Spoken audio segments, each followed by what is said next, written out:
welcome to Writing the Wrong Way. This is a podcast for serious writers who want to develop their skills in artistry and stand out in a crowded industry by taking intelligent, creative risks. I'm your host, Jonathan Ball. I hold a PhD in literature. I'm the author of numerous books, and I take a very analytical approach to art making, emphasizing both efficiency and experimentation. I have a new book coming out this year, published by Coach House Books, which is my first book in 5 years and my first poetry book in 7 years. It's called The National Gallery, and it contains a host of strange poems, including twisted elegies from my iPhone, sonnets about Texas Chainsaw Massacre. I got poems for my children, a poem that campaigns to make me the poet laureate of hell, and all sorts of strange, experiments. And if you go to jonathanball.com/new book, so again, that's jonathanball.com/new book, then you can read the nice things that people have to say about the book. Filmmaker Guy Madden has some very nice things to say about it. Giller Prize finalist Gary Barwin, who wrote Yiddish for Pirates, has some nice things to say about it. Author professors Natalie Capel and Daniel Scott Tisdall have some nice things to say. What I'll say is that it's called the National Gallery because the book is about what value art has today in our public lives and in our private lives, and why we should, or maybe why we should not create art. As writers, I think we sometimes have to stop and ask the question, why write? So this book is my attempt to answer that question by trying to turn what my poetry is inside out and do all sorts of things I've never done before in my poetry. So like I say, you can learn more about the National Gallery by going to jonathanball.com/new book. And there you'll see a form where you can enter your email address. And when you do that, I'll email you my favorite poem from the book. So this is a poem that is otherwise, not available until the book comes out. You'll get a sneak peek, and then when we get closer to the book coming out, I'll send you a bunch of information on how to order the book in a way that gives you access to all sorts of bonuses. I'm going to be giving away free books and all sorts of really special bonus material for people who pre-order the National Gallery. So if you go to jonathanball.com/new book and enter your email, I'll tell you more about the National Gallery when you do that. So now let's move on to the episode. I'm here with S.M. Beiko, also aka Sam Beiko.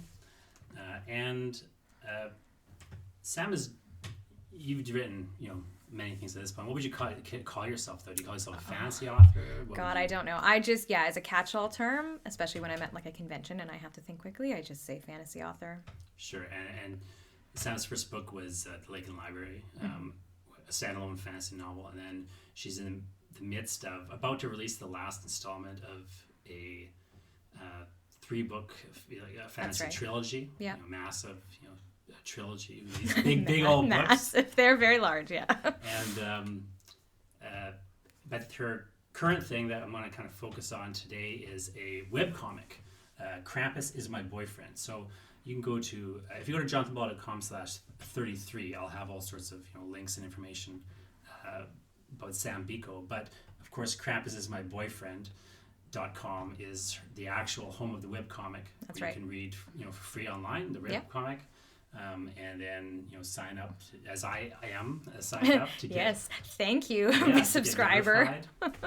And Sam has all sorts of other places online that I'll link to in the show notes at writingthewrongway.com or jonathanball.com/33.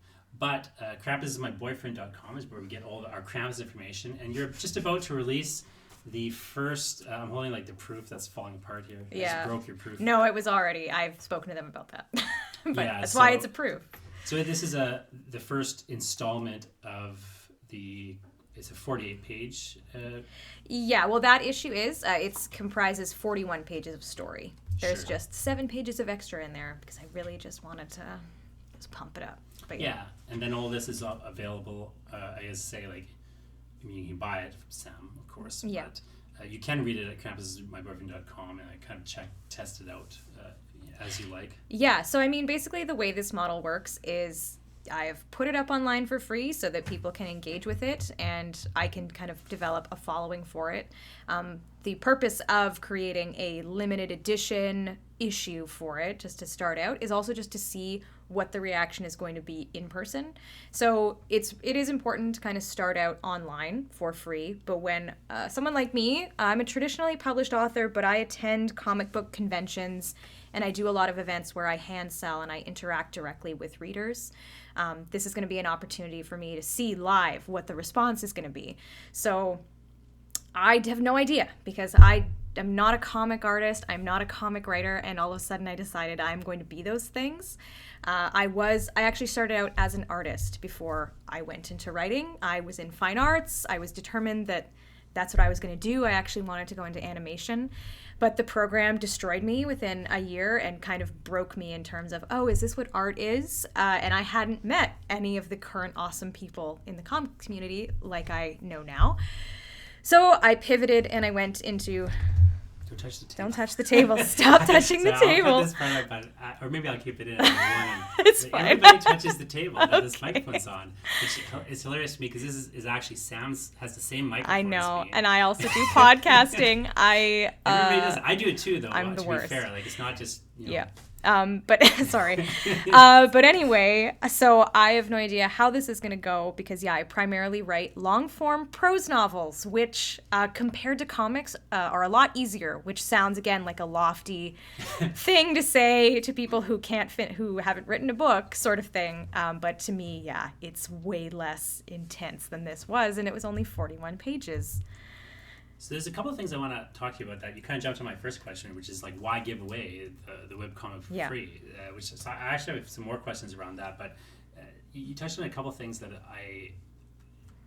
one thing is like, can you explain a little bit as somebody who's getting more, fulling into illustration or making this comic for yourself now, what you mean by it's harder than writing? Because I think it's true, and I hear Sam is also a common guest / unofficial third co-host of the Super Pulp Science podcast, which is my favorite podcast. Oh, thanks. We just recorded this morning, actually. I was just saying, you haven't released a podcast for a while. Yeah, and we are back as of this morning. Oh, that's great. But anyway, I love that podcast. But Gregory, who's on that podcast, is always complaining about how, everyone thinks writing is so hard. I know. Compared to illustrating. I know. And, they're both hard, I guess. But, like, I think there is a way in which, you can write for 10 minutes. Mm-hmm. And it's kind of hard to just, like, sit there and draw for 10 minutes. Like, how long do you spend on one page? It's about 30 to 50 hours a week. I would actually say that more than a page. And I have been saying a page, but the reality is I've been doing the work of about 2.5 pages a week. Sure. But I'm still putting 30 to 50 hours into that. And the frustrating thing is when you become accustomed to your process and to finishing a novel start to finish, and you can get there so much quicker. You can engage with the story so much faster and the way that the plot is moving. You cannot do that with comics because you can write the script. You can certainly write the script from start to finish if you wanted to, and then you can see it all right in front of you. But when you are sitting down and you are going panel by panel, you have to slow everything down, which is hilarious because the comics medium is consumed so quickly, inverse to how much time is put into it. And for me, I'm doing it all. I'm hand drawing it. I am doing it all in Photoshop, but I'm still sitting here with a giant tablet with my drawing hand and doing all that. And it's just, you really want to get to point B, but you will be stuck at point A for months because that's just how it is. Well, I mean, I don't have any ability to draw anything whatsoever, and I think a lot of people like listening to this probably don't, they're theoretically more interested in writing or are writers more than maybe they might be illustrators. But, as a writer, of course, even if you have no illustrative talent, you could be writing scripts, as you say, that somebody else could illustrate, for example. Yep. And I think it's very important to kind of, and of course, if you can do both things, or if you're teaming up with somebody, you could be doing a webcomic, doing this kind of webcomic and also releasing print versions. And I think one thing that is hard to think about as a writer, and that as I've been kind of studying comics with the eye to like writing comics more, is I've been thinking a lot more about what's the difference in those mediums. And like one thing that struck me with Krampus is I remember you complaining a while back on Facebook or something about how you drawn all these books. Yeah. You said it. Why did I say this in a bookstore? Like, the one character works in a bookstore. And you're like, why, oh, why? And of course, like, when you're just writing, like, she's in a bookstore. It's so fun. It's like, Olga works in a bookstore. Yeah. And blah, blah, blah, blah. There's a bunch of books behind her. Well, that's really easy to quit. You can write the sentence just like that fast, right? But, like, now you got to draw each individual book. You got to color them separate colors, and all of a sudden it's a nightmare. It is. And I mean, I had someone, actually, a comic artist, who was like, oh, you'd be better served to spend a couple of days drawing a ton of different backgrounds that you can just plop in. But the reality is that as you're creating a comic, you're thinking about it as a film director. Every single panel is a frame. And where the characters are standing and the angles that you have on them, they're all going to be different per panel. So you're going to have to change the perspective of the backgrounds anyway and the setting. So the reality is, every time you're doing a panel, there are some aspects that maybe you can pull out of other panels you've already drawn. For example, these characters attend a private school and they have a crest, like, on their uniform. I'm just copying and pasting that crest so I don't have to keep drawing it 1,000 times. And I'm just adjusting it for whatever angle the character is standing at. There's little things like that where you can, like, make your life a little more efficient. But as far as backgrounds go, like, it is usually best practice, and although it sucks at the time, it makes you a better artist to draw and redraw things over and over again, because you become better through repetition. So I'm just keep telling myself that as I'm grinding, and I'm like, I hate this. But yeah, I did that to myself. I think of it as similar in some ways, like you mentioned directing, but I think in some ways it is similar to, like, filmmaking or one of the things, and even in those practical considerations, like, one of the things when I teach screenwriting is I try to remind students, like, one thing you got to keep in mind is, like, people got to pay money for this stuff. So if you've got somebody just saying, oh, hi, how you doing? Oh, they're doing pretty good. Like, there's a level at which, like, it's not good dialogue. There's also a level at which it would cost thousands of dollars to just shoot, like, an exchange of, like, oh, hey, how are you doing? Oh, I'm doing okay. Yeah. But I'm a little sad today, I guess. Like, yeah. It's like, you gotta, like, just move past that stuff for story reasons, but also because it's, like, literally you can't afford $10,000 for a person to ask, like, what kind of coffee they want. It's just like it's all these weird things you might not think about. Yeah. Oh yeah. Until you're right in it. I look at this comic, and you say that this is, like, your first comic, you say, but I know it's not. Like, I've got another comic. Yes, I did Mythfits, and it was just very challenging because I had to do it in a very short span of time, and it's not my best. I look back on it and I'm like, no, because there wasn't actually, I didn't do a lot of development beforehand. It was just kind of like, we have to get it done, so I guess we're going to do it. And it was just a frustrating process, because I had this kind of like, oh, well, I'm sure it's fine, I'll just do it. But then I just ended up being really stressed out through the whole thing. And it was not my IP. So it's Chadwick's, it was his story, his script, and I did this, for him, with him.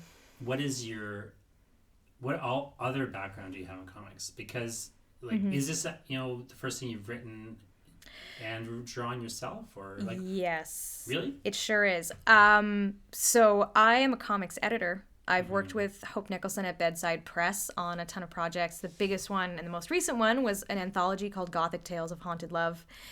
It's an anthology of all different comic creators and writers, but it's all in the same theme, and we wrote it based on pitches. So it was basically kernels of ideas were thrown at us, and we accepted them, and we massaged them from start to finish. Like, that was from pitch to thumbs to pencils to concepts to colors to finals.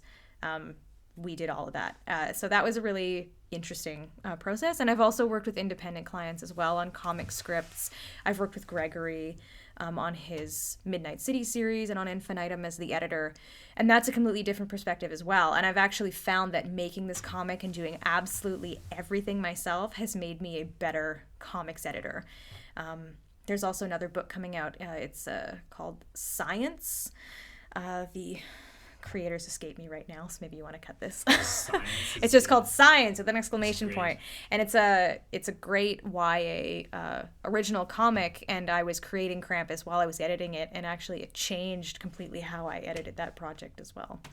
So the other question I have kind of related to that is, what other research did you do then getting ready to do this Krampus idea? So when you have, before we get to like some of the specifics of it, when you have in your head like, okay, I want to do this comic, it's going to be a web comic, and I'm going to do print copies of it eventually as well. What other things did you do to kind of prepare yourself for that? Because that's a massive project to undertake. Yes. In the beginning, I just kind of had this little idea, and I didn't actually know if I was going to do it as a webcomic. I didn't really know what I was going to do with it, or if I could, or if I had the chops. Because like I said, I basically stopped doing art for 10 years. I would do like, a drawing here or there in a book that I would sign, but nothing serious. My life was devoted to doing book layout and graphic design and stuff for work. So I was kind of nervous that I wasn't going to be able to even hack it, that whatever I was going to make, it wasn't going to turn out the way I wanted, because like, with the Mythfits comic, that's just what I was thinking the whole time, was like, ugh, I stopped art. Like, how can I even execute this? So I decided instead I had to prove to myself I could do it. So I drew every single day. I just had a blank sketchbook, and I had this, comic idea floating around in my head, which would become Krampus Is My Boyfriend. And I just started drawing the characters, and I would just draw them over and over again. And these drawings were exceptionally shitty, and I was drawing in just pen, and I was just kind of just trying to put the time in. And the more I drew it, and the more the story kind of came together for me, the more I got my shit together. And Sure. and just kind of, and things just improved. And I did that from October to the end of November, and I did it while I was on a book tour. I was still really committed to just going for it. And then I decided I just want to get into making the comic now.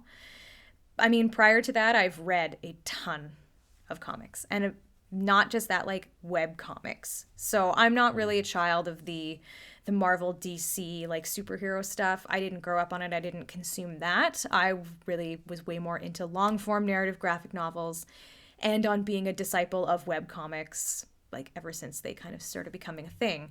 So that was kind of also why I wanted to release it for free. It was because I had this appetite for comics, and there were all these incredible creators out there putting out their stuff for free, and it really supercharged me to think I could do that too, even though I still don't feel like I have any business calling myself a comic artist, even though we're sitting here and there's a comic right there that I did. It's very accomplished. Oh, thanks. And if you look at Mythfits and this one, like the comparison is, there's no comparison. You wouldn't think it was the same artist at all. That's why I don't talk about it. Well, I love Chadwick's story, but I don't want to point people to it and be like, look at what I did. Well, not that like that it sucks or anything, but just to say like, no, it's I know. a massive difference. And even on the simple level, well, not simple level, but even on the level of just the panel layout, like you're like in the Krampus book, you're doing these, lush, all the pages colors. Yeah. I guess there's a couple of questions I have inside of this, but they really boil down to like, why did you make it so hard on yourself? Yeah. When for your first comic, you're doing unusual panels. You're not having any white space.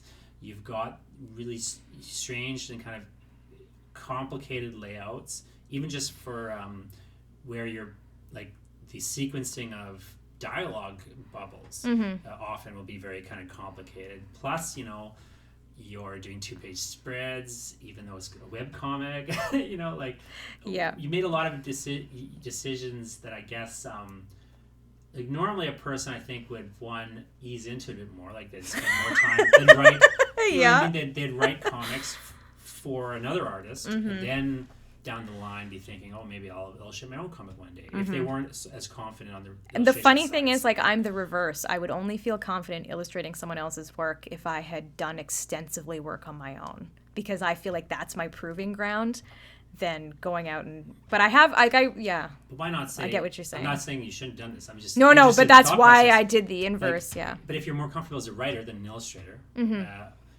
why the jump to I'll write and illustrate as opposed to I'll write for somebody else I'll work. I just towards it. really wanted to do this project, and I just wanted to do it now because I'm kind of this mind where I'm always talking to other creators about, oh, I put so much time into working on other people's things to make my living, but I really want to devote time to my art. Maybe I'll be able to do it someday. And I was just like, I just want to do it now. Like the time is now, and we always kind of get obsessed with this. We have to meet this goalpost, but then we keep moving them on ourselves, and then we never get there. And then all of a sudden you have a family, you've retired, you have a novel, for instance, sitting in your desk that you haven't touched in 30 years, and you could have just sit down and finish a draft. I tell people this all the time because people will say like, oh, I hope to write a novel a day, and I'll say I'll stop them. I'll be like, okay, well, when that day comes, like, what will you actually do? Like, how many hours a day will you write? How much time will you do? And often, like, what it boils down, if they actually like think about the magical world where they won the lottery and could do whatever they want, almost always it's just the actual thing they would do in that scenario is something they could just do now. Yeah. Like, oh, I would write like 2 hours a day in the morning. Well, you could do that. Yeah. Right now. Also, if I won the lottery, I'd be writing like 15 hours a day, or like. But most people wouldn't. Like, sure. And even if you've done studies, like once you hit 3 or 4 hours for the average person, like you might as well just stop. Yeah. Statistically. I'm the reverse. If you've hit 4 hours, why go to sleep? Yeah, why not just keep going? Like, for most people, I think there's like, as you say, there's that goalpost idea. Like people have this idea that they have to like, I could only write a novel if I had, all day free, or or if I had no other commitments. But I mean, with this comic, I'm still working full time. I put all that time and all those hours into it, but I still have a job, I have clients, and I'm doing the comic for free. Like, I'm not making an income on it yet. I mean, I'm just starting to, because I literally just started a Patreon and I opened up pre-orders. But you're sinking money into it. And I've already, right? Exactly. So, and I've already spent over $2,000 on printing it. Full disclosure, because no one ever talks about self-publishing cost. But I'm just like really in it. I just want to do it. And I'm just tired of advising people to just do it and then not following my own advice. And I've been wanting to make a comic for a really long time. That was mine. But I just kept saying, I'm not good enough. And my drawing like acumen has improved in 3 months. Yeah, it's massive improvement. Because I'm just doing it all the time. And imagine how much you could improve by just writing all the time, or like how much you could get done if you just did that one thing a little bit. I just get up early and I work on it. And then I stop when I have other work to do, and then I get back into it when I have more time. This podcast is actually a thing like that for me, where I wanted to do it for so many years and I never did it. I kept thinking, what if I gotta learn this, I gotta do that. And, it's gotta be perfect. Yeah. Right? And eventually I was like, I'm just gonna fucking do a podcast. It costs like $30 for a microphone or whatever. And it won't be great, but I'll just do it. And then like, I'll learn to do it. Yeah. And I think that you just learn by doing so much faster. And it's hard though to put yourself out there, like, because you could do this comic and not publish it. Like that's another option, right? Yeah. But like, publishing is a whole other level of, say, one, investment financially, as you say in this example. Like, but even putting it up for free and not printing anything, you'd be investing the time, right? Where you got the opportunity cost of not making money in that time, or just like you're not spending, not doing this, not doing that. But then there's like also just the investment of it's just like an anxiety-producing thing on some level to put like work out there when you even if it's really good, maybe just aren't sure about it, right? Like, but then there's the other side of it, I think, which is just you never become more comfortable if you don't put the stuff out there. Like I always tell my creative writing students, like the first thing you should do is just get a website and start publishing on the website. Yeah. And they always like balk at it. They're like, well, I can't do that because one, they'll burn all their material. I'm like, yeah, sure, but you got to learn that there's more material. Yeah. You got to learn that there's like, if you screw it up, you'll just come up with another idea and you'll do that instead. Yeah, and again, that's that romantic idea of, I only have one great novel that I'm ever going to write. And it's like, I've got a trunk of novels, like 16, that like, or whatever, that are not published yet. I don't know if they ever will be. I got them out of my system so I can move on to the next thing because there just is always going to be something else. And this comic project, the way I've planned it, it's going to be a long commitment. I really want to get 3 issues out a year, which is super lofty goal. If they're 40 pages each, that's 120 pages. That's a lot of time, a lot of work, and I don't know what's going to happen this year. I'm just going to do my best. But I have like 10 issues planned, so that's going to be 3 years where I am killing it to do that. So this is a process thing. So when you say you have 10 issues planned, like what do you mean by that? Like, what is the actual planning that you've done? Mm-hmm. So I have. This podcast is called Writing the Wrong Way, and that's how I did this. So, well, most people, if they're going to do like a comic like this, they wouldn't make it so hard on themselves. Like they would have normal panel breakdowns. I know, but the thing is that I'm creating a comic that I want to see. And I don't know if any of your listeners or if you have interacted with the app Webtoon, but that is it's a platform that is incredible space for webcomics. It's enormous. I love everything on there. It's all formatted. It's comics formatted in a different way because they're meant to be read on your phone. But some of these are long form, high fantasy. They can be very complex, very beautiful. These artists are going crazy in this medium. And with that in my mind, I want to be able to do that with the print comic medium as well as the webcomic medium. So when you pointed out that, Sam, why are you doing 2-page spreads when you have a webcomic? And I think I was talking to Gregory about this. But the way I've set up the comic and the way I plan each page is that each page is a one single encapsulated moment that starts at the top and finishes at that bottom corner. It'll lead into the next page, but it's set up that way because it's a webcomic. So you can consume the one page and you get that encapsulated moment and it leads into the next. On the 2-page spreads, they're the same. On a traditional 2-page spread, the whole thing is happening across 2 pages at once. But in my 2-page spreads, they're happening 1 page at a time. But the spreads just lock together in a composition. Like you wouldn't read one top edge to the other edge. You know what I'm saying? It's hard to describe in audio. Well, you can go look at it on webcomics. Yeah. Like she actually puts up the 2-page spreads also. Yeah. But I think it's a good idea for the record. But I think it's the kind of thing most people want to do, and for good reasons. Yeah. But I think, like, my philosophy of it, again, the writing of the wrong way. Yeah. My philosophy is that you need to find ways to stand out from, like, you need to, like, look at what other people are doing and find a way to, like, do something that stands out.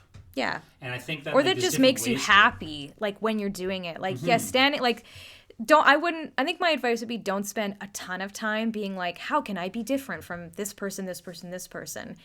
I think it's more that I like what this person does. I'm going to take aspects of all of those different things and I'm going to put that in mine because I love those things. And that's actually what will propel you to finishing. So a big thing about this project is I do make it really, really hard on myself, and it's very complex, and it's a fantasy comic, and there's going to be a lot of fight scenes and stuff, which is going to be so much fun. But it's what I want to see, and I just want to do it, and I'm so excited about it, and that's the only reason that has gotten me up out of my bed at 7 a.m. and down at this desk drawing, is that I just want to see it right now. Netflix, buy the rights. But as far as like planning out those issues, I've planned 3 seasons. I've planned the whole story arc. What does that mean? Have you written a document that plans it? Like, what is the planning? Yes. What is the planning? Yes. So I have a document. It is a story document of and it's broken down. There's a short summary, and then you get into like a longer summary for each part. You have to break it down into chunks because you have to go macro and then you have to go micro when you're doing something like this. I know exactly what's going to happen in all 3 seasons, and I know exactly what's going to happen in every single issue. And you have to just get smaller and smaller and smaller, like per each part. Way I started this is I knew what the story idea was. I wrote that down, and I just have been expanding it as I'm drilling down further and further. Basically, I don't know. It's really hard to explain. It's like that question, where do your ideas come from? But it's... Well, in this case, they're coming from the document, though, like on a certain level, right? Like you're putting them sort in a of form where you're expanding them out of that. Yes. I mean, in my head, I see emotional pinpoint scenes, and I'll just write down a note about that. or I'll see a dialogue scene and I'll write down that dialogue, and I'll just have a ton of disparate pieces, and then I just start putting them together in a sequence, and then I'll just go through and edit it so that it's consistent. Now when you're at the point where you're actually producing a panel, so I have a script. Not a panel, but say a page. Yeah. So you're going to produce a page now. Now, by that point, do you have that page scripted? Or? Yes. So I will have a script, but I am also laying out the type as well, and I will change it as I'm putting it on the page from what is written in the script. So. But you're kind of moving from like, here's the broad overview. Yeah. Here's my Word document, and it has all the dialogue that I want on that page, and it has, and I've seen a lot of script writers do it differently, where they will write in such detail, like it's an establishing shot of the house, and the house looks like this, and this is in the yard, and there's a dog barking in the background, and the door is open. I'm not doing that because I'm already in my own head about it. It's very basic. It's like establishing shot of Olga's house. Like night. Yourself, so exactly. You need to give the directions in the same way. Exactly. However, everyone does it differently, and my advice when you're working with an artist is to give your artist breathing room. When you're some writers will write, it's a long panel that takes up 1/3 of the page, or it's cascading panels that do this. Work with the artist, because especially if the artist you're working with is very experienced, they can bring a ton to the table. And I wrote a script for Gothic Tales called Heritage of Woods, and I worked with a creator, Maya Kobabe, and they were amazing. And they were so experienced, and they had all of these great art direction suggestions that I just went with them because they knew what they were talking about. I just kind of threw this script together, and what they came out with was like incredibly beautiful and complex.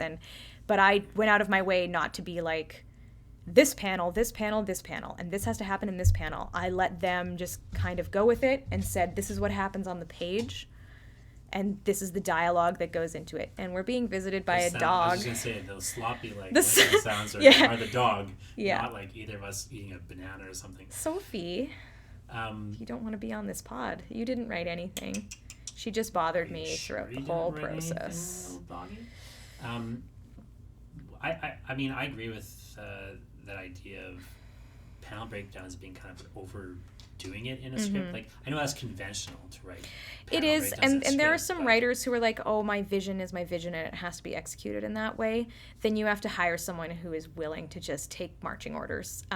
The writer-artist relationship should be that, and it should be like kind of about give and take. They also, the artist, they also had suggestions on the script, and I took them. It's like, yeah, that sounds legit. That sounds reasonable. That sounds like that would fit better on a different page. So when I am developing the script and I go through it, I just kind of do rough notes like this text has to go in this panel. But it would be different if, say, you didn't know who the artist was. Like, if you're selling it to Marvel or something and they're going to hire an artist later. Like, if you're in, like, those situations, then obviously that kind of thing would make more sense. But because you're drawing yourself, you are still scripting it, though. Like, I am, yeah. To some degree. Yeah, I do give myself a roadmap, because if I didn't, that would be even worse on myself.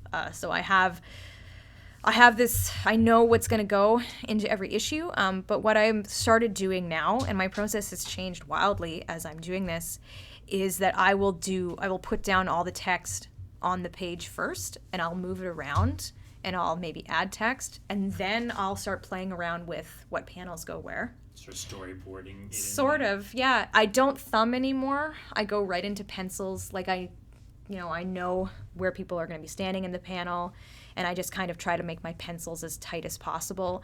When I go into inks, I'm editing it. I'm art editing it as I'm doing the inks, so I don't have to do that really rough stage, and so I'm saving myself time there.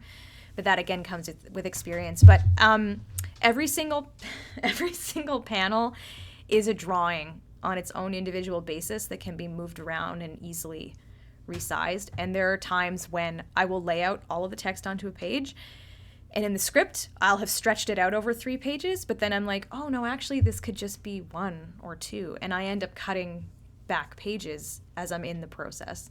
So I don't really again, I'm very flexible and I don't really get too precious with the plan. I basically just look at the page, how is the art and the writing serving each other, and can I make it more visually either appealing or efficient? What are some things that have surprised you about that process? Like when you start, because even though you've done, it's not the first thing you've drawn. Or anything like, Well, right? I guess. But even so, like it's probably the most ambitious thing you've done, like in terms of artwork and like in terms of comics at least. And what surprised you about the process of doing it? Either in terms of like literally like the process of putting it together, or even just in terms of the experience of it all. I'm surprised that I finished. Yeah. I am absolutely 100% surprised that I have followed through, actually.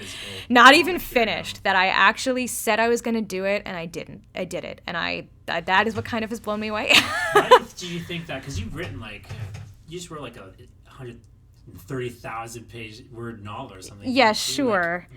But it's a novel again. Things, I feel like again I finish things, but this is I am now. But that it's taken me so long to do it.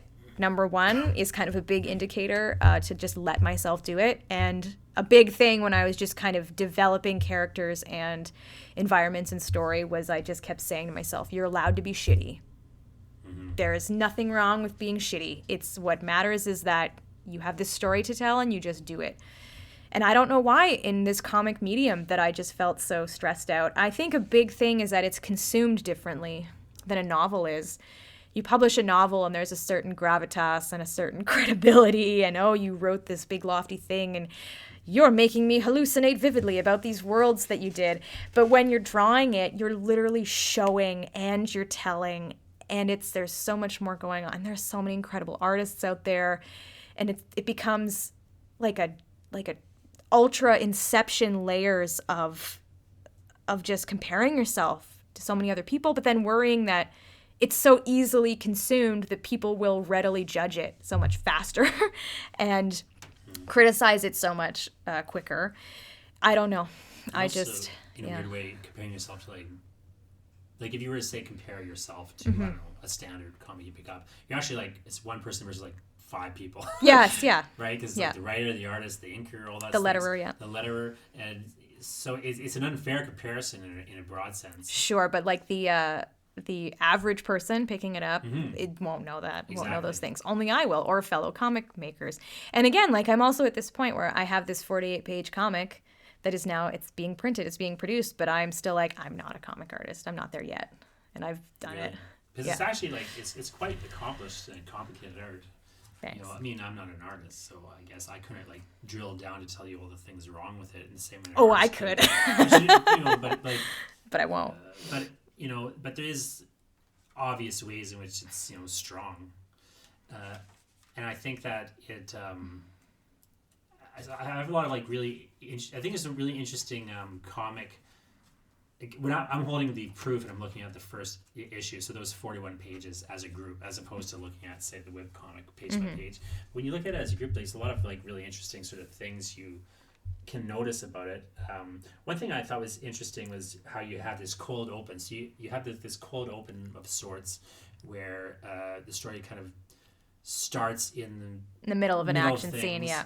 In an action scene. So there's a lot of things that are interesting about that opening. So one, you have like this classic like Aristotelian like in the middle of things opening. Yeah. And then we kind of flash back to before. Yeah. You establish the monstrosity, like the monstrous Krampus, as like a threat / like a villain slash some sort of like her boyfriend. Yeah. But also you do some really nice little setups which I think are interesting and easy to miss. Like she has this ring on, which later on we kind of see her finding the ring. That's in the flashback, flashback, and then later on we kind of see like the qualities of this ring and how it ties to Krampus.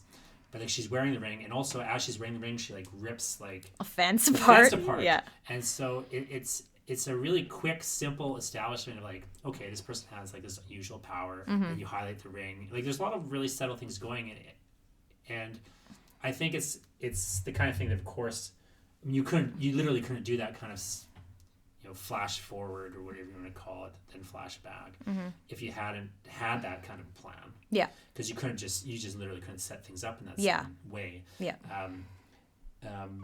That's actually, that scene is the finale of season 1.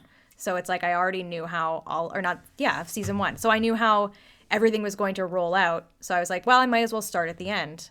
In terms of webcomic, where you want somebody to be like they're reading it serially, in effect, mm-hmm. And you want to grab attention very quickly. Here's a great way to grab some attention. Yeah. Of like, here's the kind of thing that's coming. It's like the promise to the reader. It's like, I promise we'll get here. I know that she's just working in a bookstore right now. Yeah, yeah. I know she's just like hanging out with her friends and the girl's being mean to her. Yeah. But, you know what I mean? Like, yeah. And what's important is like this story is like, it's a fantasy comic, and it's funny, we jumped into this and I didn't really talk about what it's about. So so it's basically, it takes place in small town Canada in the town of Prairie Crest that I invented. And this girl, Olga, she's just going into 11th grade. She goes to a private school. She has her own misfit friends. But there are these assholes at school that treat her like crap. And there's this new kid who's just arrived, and he's actually a Webflix star. He's like a Netflix parody. And he's moved into town, and now he's going to the school, and he's kind of in the friend group of the people who are, making fun of Olga. And she just, on a whim, is at a sleepover, and she's complaining about the fact that this guy sucks, and now he's also bought her Baba's bookstore. And she thought originally he was making fun of her, but no, he's actually bought it. And so everything it just sucks. And one of her friends, who is a German exchange student, suggests she summon Krampus to deal with her problems. And they're just kids. And so as a joke, they're like, yeah, let's do this ritual. But it turns out that he has been imprisoned outside of Prairie Crest for a very long time, and that it works. And the ring that she has found is actually his. And so she gets kind of tangled up in having to have him in her life now. And he has to, follow her around, and he has to go to school and integrate into her life, and he moves into her house, and it's just very frustrating, but it's a very character-driven story. So for this first issue, it was kind of like a prologue issue where I'm introducing all of Olga's conflicts and her life problems, and she's just a normal person, and she has normal issues, and now she has this other wrench thrown into it, which is this demon who she accidentally summoned, and who also acts like a teenager as well, but actually has no concept of how people relate to one another, but he has to fit in to make it work. At the same time, we've got the setup of this entity they call the Crimson Crow. We get this society sort of teased on one page. Yeah. And there's all sorts of other setups you're doing in this early thing where you're planting. Stuff I guess we'll get to later. We're gonna get to it on the first page of the next issue. Sure. Well, great. But you've got that structure very clean in the sense of there's a start and an end that makes sense in this 41-page comic. Mm-hmm. It's got a cliffhanger sort of end. It's got a big opening start. Yeah. It's got a lot of the setups you would expect in, like you say, the first issue or whatever you want to call it. I would think about it like an episode of a show. Mm-hmm. If you watch anime, that's kind of the plot structure, that the way that they do every single encapsulated episode, it's similar to what I'm doing here. So every comic issue is one episode. How'd you come up with how'd you come up with things like when a character appears for the first time, often they get these little stat sheets. Yeah. How it gives their name and their likes and their dislikes and things. Yeah. So where'd you come up with that particular idea?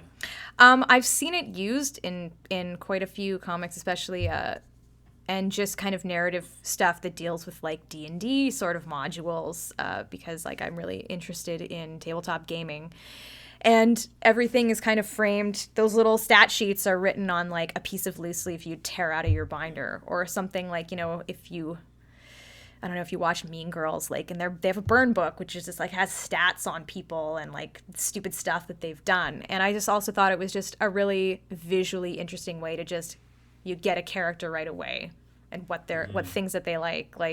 My favorite character, and I love him, and he's gonna get so much more play, is Benny.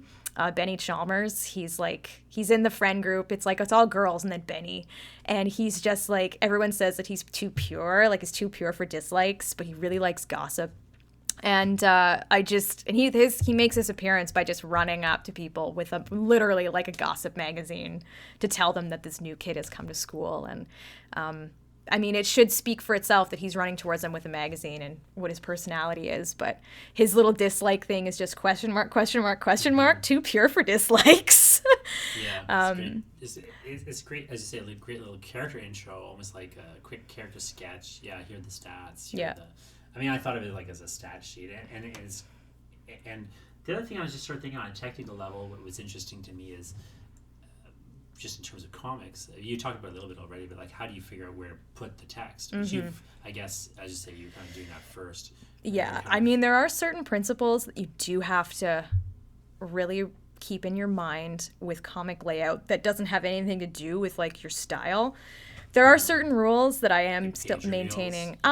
Well, sort of, but like when you have a panel and you're putting down text, the first text bubble should be on the left side for a comic that's set up to be read left to right, and that character should be on that same side, because that usually will make your layout a lot less complex. And when I started out, I didn't really adhere to those rules, and it made it hard on me.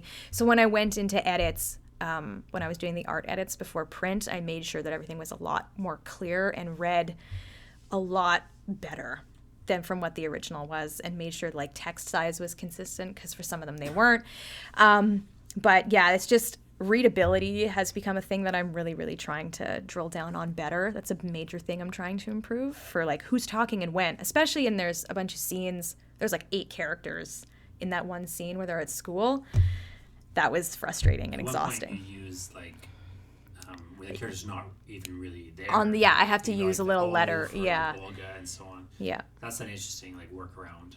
I find a lot of art is often these workarounds in terms of like thinking about how do I best reveal the information and withhold information. Yeah. Yes. Like I often think of writing as a sort of form of information management. In because you have to keep it all in. You don't have to put it out now.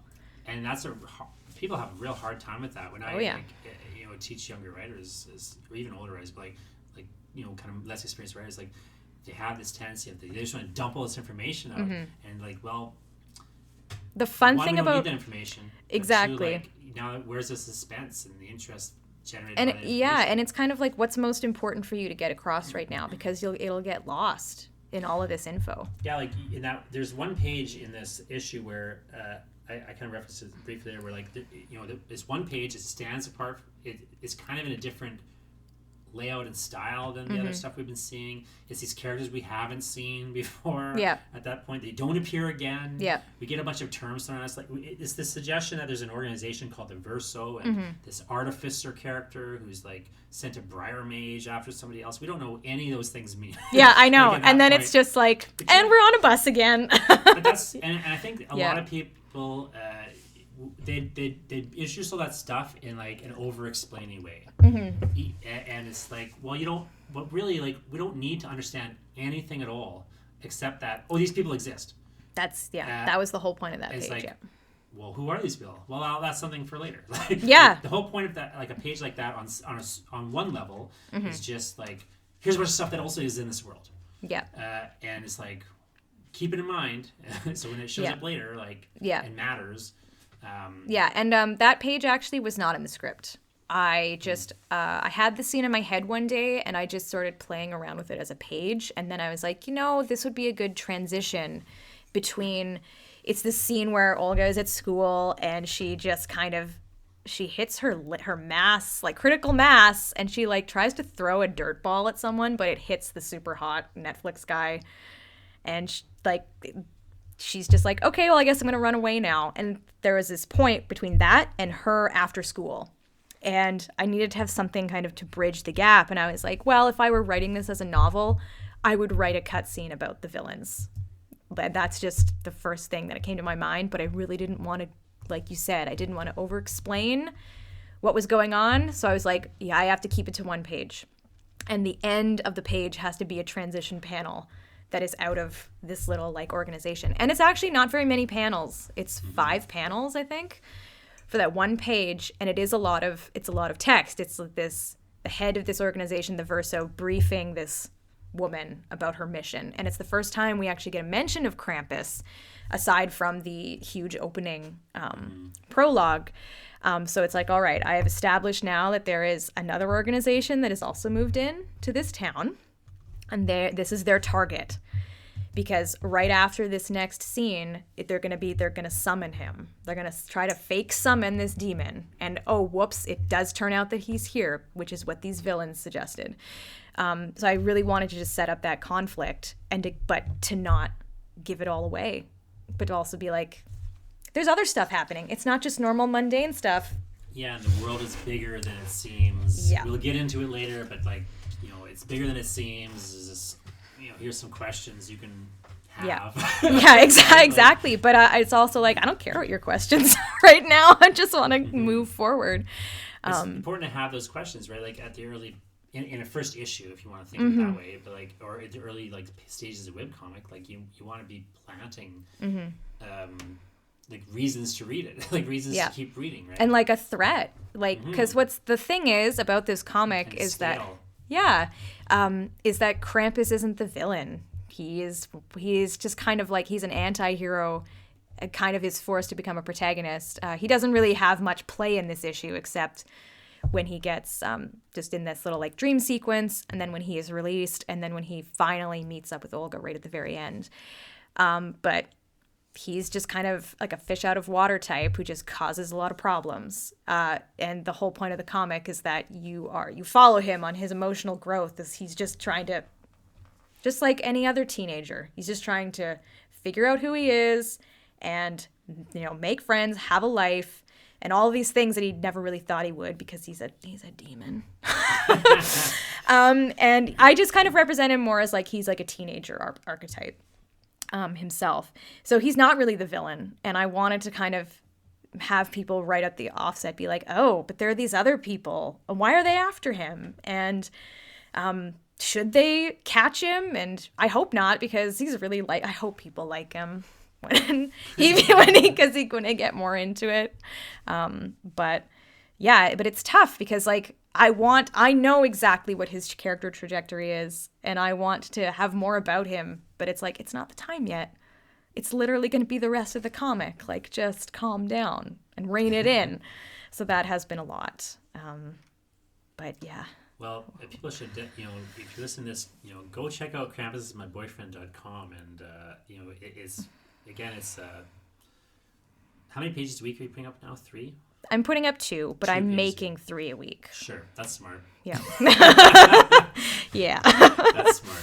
But 2 pages a week. You go out live on krampusismyboyfriend.com. You should sign up to her mailing list, like I say, so they can get sent to you.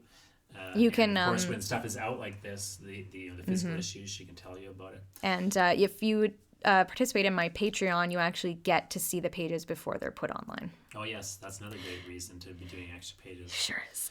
Yeah. Let me ask you just one or two last questions, if you don't mind, which are just kind of broader questions about doing a webcomic. And one is it's not a simple question, but it's the big problem question that all artists have, which is what are you doing to, other than a podcast like this, what are you doing to make people aware that this thing exists? Because I find that's a big problem that a lot of writers / artists have, is how do you move people from not knowing you exist to knowing you exist, that marketing level of it? Because it's very easy to say, and I think a lot of people will say well, I'm putting the comic out for free online as marketing, but that's not marketing, right? No, that's just that's just placement. Yeah. And then you got to market to get people to see that. But at the same time, your focus is making this thing. Your focus isn't to be driving people to it all the time. So I guess my question is sort of as somebody who kind of does to some degree does stuff like this for your as part of your working life, for yourself and for other people, what do you suggest to people who maybe don't have a ton of time for marketing? They're trying to focus primarily on their work, but they still have that problem of say, how do I get people to know I exist? Yeah. So social media that is like my number one thing. My number one platform for just promo in general is Twitter. I usually say to people who are feeling really overwhelmed about being like a content person on social media is just pick one platform and just do it well.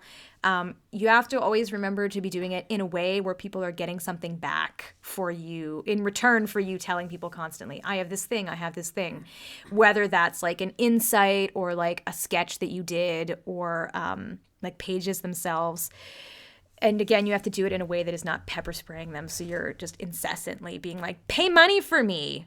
But here's the issue that I have with this. Like, I'm going to just push back on this a little bit because this is a challenge that I'm having. I look at, like, say, a social media feed, and I don't see that as marketing. And the reason is that somebody has to know you exist. Yeah. So I'm basically, let me like kind of backpedal though. I'm not saying you're wrong, but I'm saying like, no. how do you even get to people to the point where they even know you're on social media? Well, the thing is that I wouldn't say go out of your way to just suddenly start on Twitter and just out of nowhere. Like building up those followings prior to that and spending time on building your brand in general. Like also have a website. Like have a website. That is like your number one main thing to be focused on because you want to be driving people somewhere. But I mean, yeah, so I'm a novel writer. So it's kind of like, yeah, I have a following on Twitter already, but I have to kind of now, people who are interested in my books, and now I have to be like, but I make a comic now. That is a different thing. And I'm just consistently, I'm talking about it. I'm saying that I'm like, and it's like, oh, I'm working on it or I'm producing it. Yeah, so this that podcast is an interesting example because like, to me, this is an example. To me, this is you're doing marketing on a level in the sense that like I have an audience that maybe doesn't know who you are.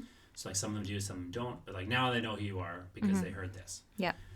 But when I started this podcast, I was initially thinking, well, maybe it could be a marketing on some level. But I don't think it is marketing for me. I think for me it's content because if you don't know, there's no way that like this podcast is getting you to know I exist. Unless they're happen to be Googling your name, like putting it into the podcast. But you and your show notes are, I mean, it's on your website. Not really, but it's content from the point of view of like. Sure.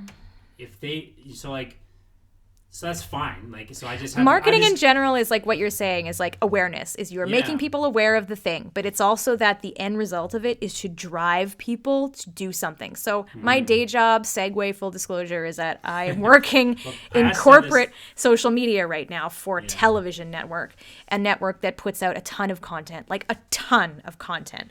And I specifically just work for their Facebook like team.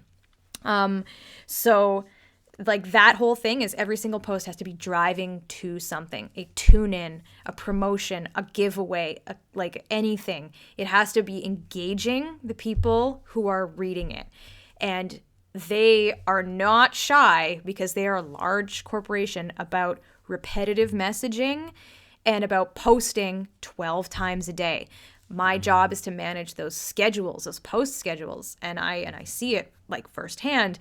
They're putting out 50 posts a week on one Facebook page, and every single post is planned per day and approved by 3 different people in the corporate level, so that the brand is consistent. It's a ton of time and money, and that's just on Facebook. They have teams for Pinterest and for Twitter and for Instagram, and they're engaging all these different demographics and audiences, and they're very focused on drilling down on specific messaging for specific age groups and on times. Like there are prime time posting spots.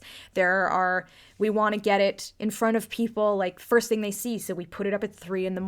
Like they're putting in a ton of time and money into that. But again, they're driving to something specific. So on the much smaller scale that you or I are doing, we are driving to our demo because that's who. On our demo, by that I mean are people who are already following us because they already know us, or they're our friends, or etc. But I'm doing it in a ton of different places. I have a Facebook author page. I have a main website that I send newsletters out through. You go to conventions. I go to conventions. So that was the other thing is that so we talked about things we do in the digital space to engage with people without leaving your house. I also leave my house and leave my city a ton. And I go to comic conventions where I will have a table and I will stand behind the table and I will talk to human beings with a big display that I have invested a ton of money into developing promotional materials for, shipping the books there. And I don't have people helping me out at the table. It's just me behind the table because it's my items that are my brand and I am my brand. People are buying an experience with me when they purchase a book or they purchase now a comic. And that was a big reason why I wanted to have a physical comic. I want people to follow the webcomic and I want them to read it for free. But I'm going to go to a convention and I'm not going to hand out a postcard because that's not going to be the best way to get them there. I have a comic and it's $20 and I'm going to see if people actually are interested in enough to buy it. And that will drive me to keep going and to develop a following around it. Like I said, Webtoon is probably the biggest place where people are discovering comics right now. But if I were to migrate my comic to Webtoon, I would not be able to give it away for free. I would not be able to even issue anything about it on my Patreon. Really? You would generate an income from it, though, depending on your readers. It's a very interesting platform, and I love it a lot. And I use it a ton. I've discovered so many great comics through it, but I wouldn't be able to keep giving it away if I were to move it to that platform. And I originally was going to start out on Webtoon, but I really wanted to have full control over it as I was developing it. But yeah, marketing is all about having that good, rich content. And it's a weird Achilles heel of a lot of artists because it's a lot of time. You can't be focused on it. No. You know, but you do have to put time into it. You have to think about it, and you have to put time into it, as you say. And also, I think a lot of things that artists think are marketing, like in a weird sort of way, which isn't, good or bad. I think it's a weird sort of world to be in where, on one hand, people undervalue doing things live, like just you walk over there and show somebody a comic. You know, it's beautiful and colorful, and you could, hold it in front of a person, and even if they don't care about your comic, now they're talking to you and maybe are interested in your novels or something like. I think there's all sorts of ways in which it's an interesting thing to do, and I really like how it turned out. Like, I'm a big fan of this comic. Oh, thank you. I think I've told this to you before, but like when I heard you were doing this comic, I'm like, that doesn't interest me at all. Yeah. But then I was like, out of curiosity, I like checked it out, and I was like, because the title is really cool. And I was like, but I don't care about Krampus or anything. But I was like really interested, and I thought the first I got hooked by that cold open thing. Oh, so you released like multiple pages at once. I did. I released the first 7 pages. Yeah. Which was really smart. Yeah. And it was that whole sort of sequence that just kind of grabbed your attention, and then you flash back. Yeah. And I thought that was so. Anyway, it hit me, and I thought it was very clever. And Sam's also got is the business BFF. Yeah. We're on hiatus, stuff. But the last kind of question I just had for you is just the broad one of like, what would you suggest to somebody who was thinking of doing a webcomic, or just a comic? And they didn't know where to start. They just, for whatever reason, they haven't done it. Yeah. But it's in their head. I would just I really liked the way that I did it, where I just sat down and just drew the characters and I drew the world that they inhabited, and it just got me excited to start. And it also just proved to me that I had the commitment and the desire to see it through, because that's a big thing that people just can't. They really have that excitement. They don't and I didn't realize how much work it's going to take for you to get there. But if you can maintain that through it, then you're in it for the long run. And you really have to prove that to yourself before you prove anything to anyone else. Well, thanks so much for talking to me. And go check out KrampusIsMyBoyfriend.com and SMBeiko. Is it also .com? Yes. Why do you do SMBeiko, by the way? Oh, that was just some lofty, I want to be J.R.R. Tolkien, I want to be J.K. Rowling thing. And it's actually easier to put it on a... It also just kind of just sounds like Sam. So yeah, sure. It looks very ambitious. Oh, thanks. I don't know. I like it. Oh, thanks. I'm just always curious when I see like initials and other things. Yeah. And, well, thanks again. Again, check out KrampusIsMyBoyfriend.com and Sam's online everything. She's SMBeiko, BEIKO. And also, again, if you go to jonathanball.com/33 or just writingthewrongway.com, you'll get all the show notes and all the information about Sam Beiko. Thanks for Thanks having me. again, and enjoy Krampus Nacht when it does come. Yeah.